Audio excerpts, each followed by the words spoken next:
വീതം 3 നേരം. ഈ ഒരു തലക്കെട്ട് നമുക്ക് സുപരിചിതമാണ്. അത്ര തന്നെ പരിചിതമായ ഒരു കാര്യത്തെക്കുറിച്ചാണ് ഇന്ന് സംസാരിക്കാൻ ആഗ്രഹിക്കുന്നത്.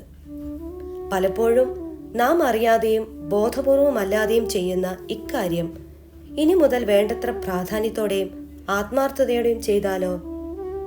എന്താണ് എന്നല്ലേ പറയാം.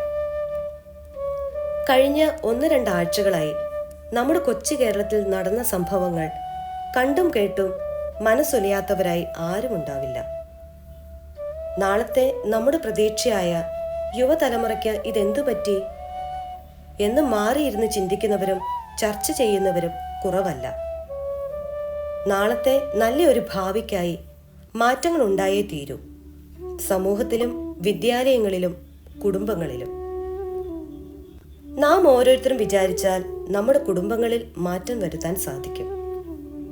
ദിവസത്തിൽ 1 വീതം 3 നേരം ഏറെ പ്രാധാന്യത്തോടെ ചെയ്യേണ്ട ഒരു സിമ്പിൾ എന്നാൽ പവർഫുൾ ആയ ഒരു ആക്ടിനെ കുറിച്ചാണ് പറഞ്ഞു വരുന്നത്. ഹഗ്ഗിങ്. സ്നേഹത്തോടെ ആശ്ലേഷിക്കുക എന്ന് മലയാളത്തിൽ നാം പറയാറുണ്ട്. നമുക്ക് മക്കളോടുള്ള സ്നേഹവും കരുതലും പ്രകടിപ്പിക്കാൻ ഇതിലും നല്ല മാർഗമില്ല. നീ എൻ്റെ അടുത്ത് സുരക്ഷിതനാണ്, ഞാൻ എപ്പോഴും നിന്റെ കൂടെ ഉണ്ടാവും, നീ എനിക്ക് വിലമതിക്കപ്പെട്ടവനാണ് തുടങ്ങി അവരുടെ ശാരീരികവും മാനസികവുമായ ആരോഗ്യത്തെ ഉയർത്തുന്ന നിരവധി കാര്യങ്ങൾ നാം പറയാതെ പറയുകയാണ് ഒന്ന് ഹഗ് ചെയ്യുന്നതിലൂടെ. ഇനി ഈ 3 നേരം ഏതാണ് എന്നല്ലേ? രാവിലെ എണീറ്റ ഉടൻ ഗുഡ് മോർണിംഗ് പറഞ്ഞ് നന്നായി ചേർത്ത് പിടിച്ച് ആശ്ലേഷിച്ച് ഒരു പുതിയ ദിവസത്തിലേക്ക് അവരെ സ്വാഗതം ചെയ്തു നോക്കൂ. പെട്ടെന്നൊരു ഉന്മേഷവും പ്രതീക്ഷയും സന്തോഷവും ഒക്കെ അവരിൽ നിറയുന്നത് കാണാൻ നമുക്ക് കഴിയും. രണ്ടാമത്, സ്കൂൾ അല്ലെങ്കിൽ കോളേജ് കഴിഞ്ഞ് തിരികെ എത്തുന്ന കുട്ടികളെ നീ വരുന്നത് കാത്തിരിക്കുകയായിരുന്നു ഞാൻ എന്ന് പറഞ്ഞ് ആത്മാർത്ഥമായി ഒന്ന് ആശ്ലേഷിക്കൂ.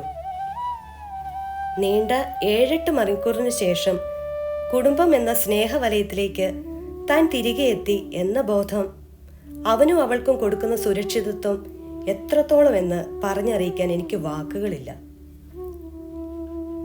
അവസാനമായി, രാത്രി ഉറങ്ങുന്നതിന് തൊട്ട് മുൻപുള്ള നേരം. ഇപ്പറഞ്ഞ 3 നേരങ്ങളിൽ ഏറ്റവും പ്രാധാന്യമുള്ള നേരം ഇതായിരിക്കുമെന്നാണ് എനിക്ക് തോന്നുന്നത്.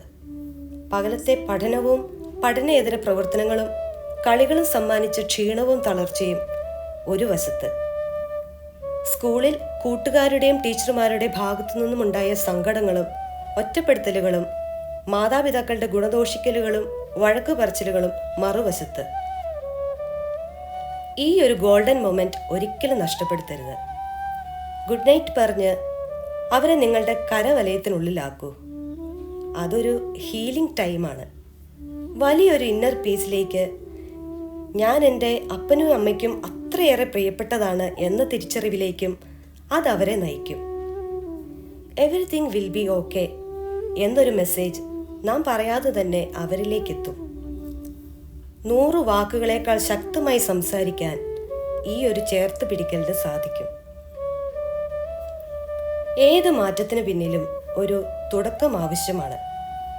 ഇന്ന് ഒരു നല്ല മാറ്റത്തിന് തുടക്കം കുറിക്കാം. പ്രത്യാശയും ആത്മവിശ്വാസവും കൈവിട്ടു പോകാതെ ഒരുമിച്ച് മുന്നോട്ട് പോകാം പ്രകാശമേറുന്ന ഒരു നല്ല നാളേക്കായി. Thank you all.